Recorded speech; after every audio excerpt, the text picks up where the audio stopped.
Hey guys, and welcome to the Working Money Channel. So this morning I got an email from somebody by the name of Jorgen, and he wanted to pass on this link here. Guys, this is from the Wayback Machine. This is OpenCoin. This is what Ripple used to look like way back in the day, and as you guys can see up here, this snapshot was from October of 2013. This is what the website looked like. Ripple Labs is a San Francisco-based startup led by industry veterans and funded by well-known investors such as Andreessen Horowitz, Google Ventures, FF Angel 4 or IV, IDG Capital Partners, Lightspeed Venture Partners, Vast Ventures, and Bitcoin Opportunity Fund. And so for those of you guys who did not know, this was the team back then, and you know, we know some of these faces like Ashish Burla, Nick Bougalis, this is Greg Kidd down here, Chris Larson, obviously the founder and CEO at that time, Monica Long, Jed McCaleb, David Schwartz, and some others right down here, Bob Way, for those of you guys who've been with the channel for a while. We know Bob Way has had some interesting conversations with the XRP community,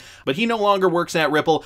I'll see if I can find an old Bob Way video and link it up here in the top right hand corner. Some interesting digging from Jorgen, and you know, at this time Ripple was a very small company. Contrast that with what Ripple looks like today, right? Big office, huge lobby, way more employees. And so they certainly have come a long way. I wanted to thank Jorgen for pointing us to that. I mean, sometimes it's just good to look back to see where companies like this started, to see where they are today, and to understand where they're heading in the future. So how's the market looking today? Well, Bitcoin still seeing a bit of a decline right now. Bitcoin trading just under $50,000. And so some say there still is a little bit of Bitcoin pop left. Others say, you know, we are still going to see a $300,000 Bitcoin, while analyst Michaël van de Poppe says that traders right now are actually in the disbelief phase. So widely followed crypto strategist and trader Michaël van de Poppe is looking at the bigger picture to analyze the state of the Bitcoin bull market. He did create a video. He says we're currently in a phase where it's 50-50. There's a bunch of people expecting a bear market. There's a bunch of people expecting a bull market to happen. There's nothing in between. That's what we call the disbelief phase. So probably this corrective move for the bears is just the start of the bear market, and for the bulls it's a corrective period. He thinks it's a corrective period as well, and so he gives us this chart. I'm sure you guys have seen this type of chart or something similar before. He thinks we're still all the way down here and that it's just a fake out. Now, there is some evidence to support this. Do you guys think we're really just down here in the disbelief phase? I mean, Bitcoin has rallied already significantly over the last year, and so, I mean, I don't think we're at the beginning of this bull run, but I still believe there are trace amount of gains to be had for Bitcoin. However, you know, he is predicting Bitcoin to hit 300,000 by the end of the current boom cycle. Now, that is not to say that we won't see a $300,000 Bitcoin. I mean, of course, I'd be very excited if we did see a $300,000 Bitcoin, but he's saying that this correction here is just another fake out, and, you know, to his point, and I'm going to show you guys a little something that may support that. I don't personally think that that is the case for a multitude of other reasons. However, this is what he's looking at here, this correction. And so I wanted to take this fractal pattern, and I know I've done this on this channel in the past, but I just wanted to show you this type of correction that we're seeing. Could be something similar to what we've seen in the past, okay? I'm taking this fractal pattern from back in 2017, September 2017. At that point in time, there were still 3 months left of the Bitcoin bull run. So if I take this fractal pattern and I drag it all the way over here, and so let's take a look at what we can derive from this. So if I take this and I zoom in a little bit here, you guys can see what I'm looking at here. And if you guys can see this, I'm going to line up the top of this fractal with the top. So here is the first part of the correction. It did go higher. And I'm just going to extend it out here just to kind of give you guys a sense of what I'm looking at here. It did go higher, so let me just bring it up. This correction did go higher, so you guys can see. It dipped up, came back down, went a little bit higher, but then corrected even lower. And so this to me is looking similar to what we saw back in 2017. You can even see these bottoms are lining up quite nicely before a retracement, so we could see Bitcoin go even lower before we start to see it move to the upside. And so if I get rid of that and just get rid of that circle there, and take a look at this fractal pattern.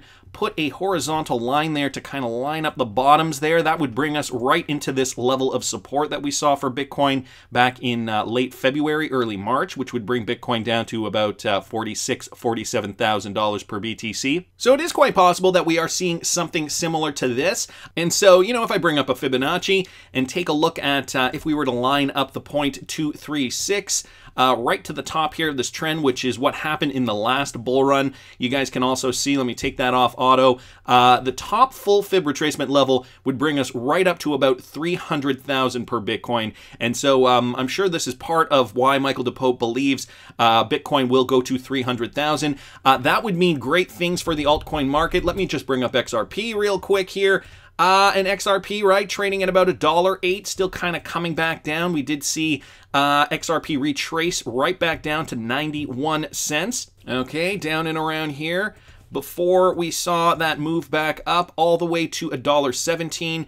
And now we're trying to find some equilibrium here for XRP. Of course, I think we might actually have to see Bitcoin rally and make new highs before we see most of the altcoins break out of this sideways trend and move up higher. That is just one opinion. If Bitcoin goes any lower and then we see that retracement rally, altcoins take off, that would be similar to what we saw back in 2017. I think the bull run is over. However, if we continue to see these coins move in tandem, there could be still some or much more bull run left to be had in 2021 and maybe extend even until 2022. We got to keep an eye on that to see. This guy's from XRPCRYPTOWOLF, Ripple versus the SEC. So the saga continues. 2 foreign regulators have refused to provide any assistance to the SEC. So I talked about this a little yesterday, that the requests are requiring the disclosure of communications with foreign regulators could have broad adverse implications for the SEC across a wide array of governmental actions where the agency pursues cross-border cooperation to protect the United States. This coming from the SEC's letter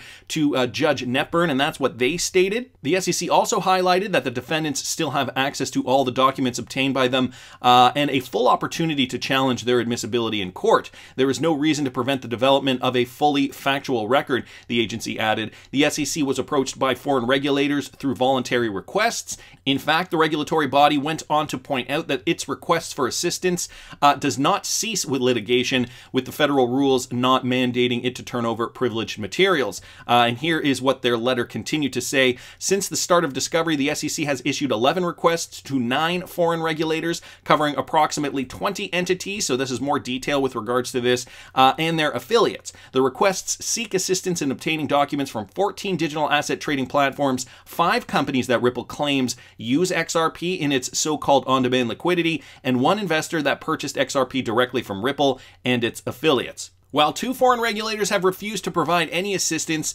3 have prohibited the SEC from disclosing its communications under the law of their jurisdictions.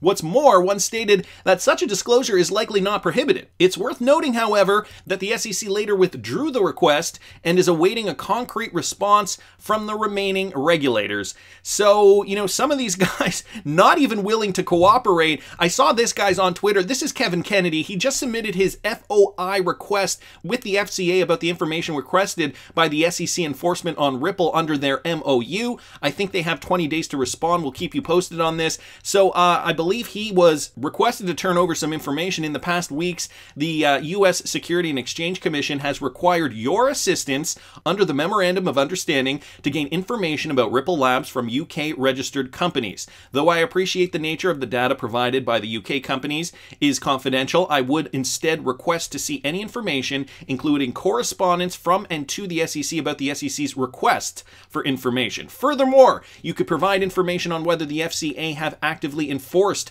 these requests and provided the SEC with information from UK companies. Thank you for your assistance. Best wishes. So he's going to keep us posted on what happens there.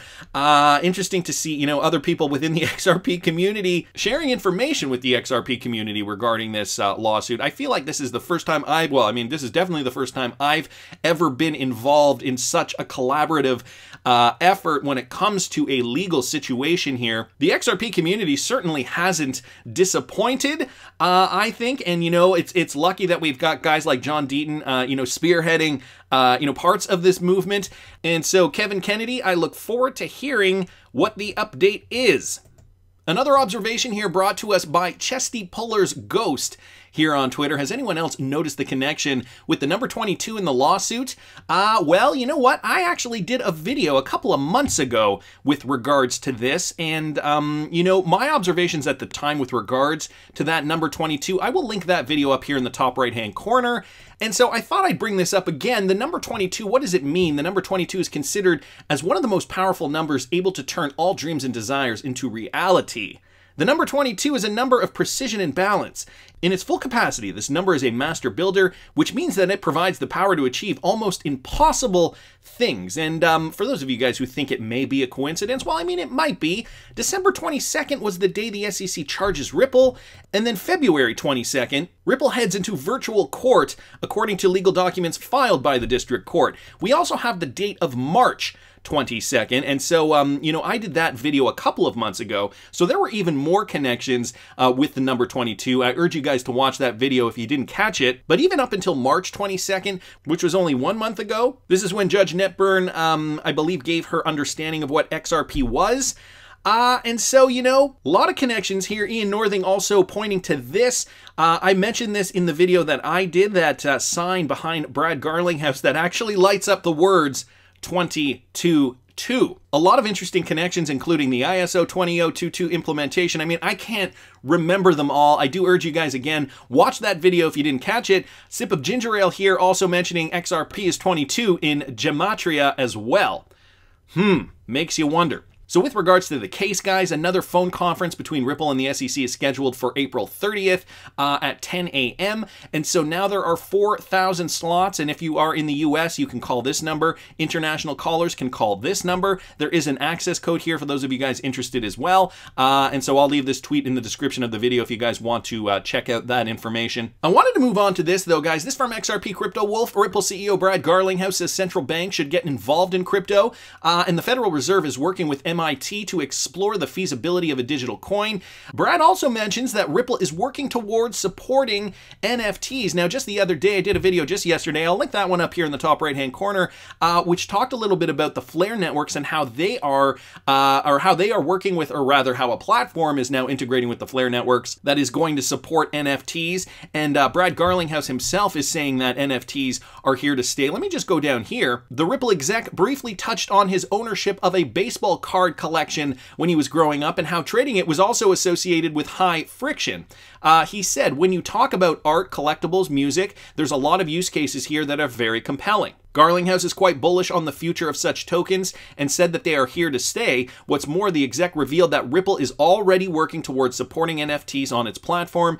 His response was very similar to that of CTO David Schwartz, and David said about a week ago that they are working to build new tech to enable use cases like NFTs. The Ripple exec also expanded on CBDCs, especially since China, Cambodia, the Bahamas, and other nations have launched their digital currencies through their central bank over the past few months. So he continued on to talk a little bit about that. But NFTs, I thought that that was interesting. You know, NFTs, they are all the rage right now in 2021. I felt like DeFi, that's 2020. NFTs, though, that is so 2021. And Ripple making sure the XRPL is up to that appropriate standard in order to accommodate for these new products that are quickly coming down the pipe. Now, another reason why I wanted to bring this up at the beginning of the video, guys, Ripple Labs from back in 2013 was because I saw this tweet here, guys, this from Jamil Kays. When you are shaken up, we look at this real value in the protocol with real utility, buy and sit back, just watch the show. He tagged me in this tweet, and this is David Endelfato from guess where? The Federal Reserve Bank of St. Louis. Listen to what he has to say. And then what I can see coexisting alongside this institution is something like a Ripple platform, that currency-agnostic peer-to-peer payment system I just described that facilitates low-cost payments. So, you know, potentially consumers can bypass Western, you know, that $10 service fee. I mean, that's going to be a thing of the past. I mean, with Ripple, you'll be able to send money anywhere in the world for very, very, very low cost. So that's something that could come together, kind of this marriage of, well, I thought I'd end on a happy note. Don't they make a lovely couple? Thank you very much. I look forward to your questions. So that was a video, that was the tail end of the video where he does discuss Ripple and XRP. There was another clip to that, and I'm going to play you guys this one as well. This is from the same presentation. Now, these clips are disjunct. I don't know why. They're all over the internet, and I believe that this presentation was actually cut up into chunks originally, and so we're only getting fragments of this. Let me play you guys this clip as well. The effect of this and similar rulings serve to diminish the attractiveness of Bitcoins as currency. Does anybody use Ripple? Wow. I think you guys might be the winners. Because Ripple is a currency agnostic protocol. You know, Bitcoin wants to be the money. Ripple, they have their native currency, but they don't necessarily. Ripple is a protocol that works very similarly to Bitcoin, but it's more interested in facilitating processing payments. But it'll process US dollars, euros, bitcoins, its native currency, it's currency agnostic. And so it's quite possible that this ruling actually benefits the payments processors as opposed to the virtual currencies that really want to be competing currency. So did you guys just hear that? This tweet was actually brought to my attention by Ian Northing. He asks, do any of you guys own Ripple? Wow, you might just be the winners here. This is David Endelfado of the Federal Reserve Bank of St. Louis. Ian Northing was kind enough to send me the original video here, and so I found this. From the Federal Reserve Bank's official Twitter page, or not Twitter page, YouTube channel, and you know, they're broken up into several clips. What I was really more interested in was the date here. He was talking about this as early as 2014. David Endelfado from the Fed back in 2014 suggesting, you know, people that are holding Ripple, or he means XRP, are in fact the winners here. Remember guys, back in 2014, Ripple and XRP were very inextricably linked, so they wanted to make a differentiation. They used to be called ripples, or people called them ripples quite frequently, and so it wasn't until I think 2018 that Ripple eventually separated themselves from XRP. But at that time, was in and around this time, right, when OpenCoin first started, we are already seeing inclinations from the hires up at the Federal Reserve talking about Ripple and XRP as a positive mechanism, right?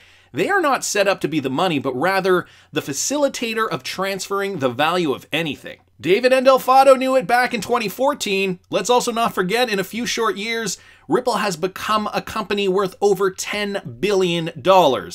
Coincidence? I want to hear what you guys think. Please subscribe to the channel if you haven't already. Like the video if you like the content I'm providing. I always love hearing your comments. See you in the next one, guys.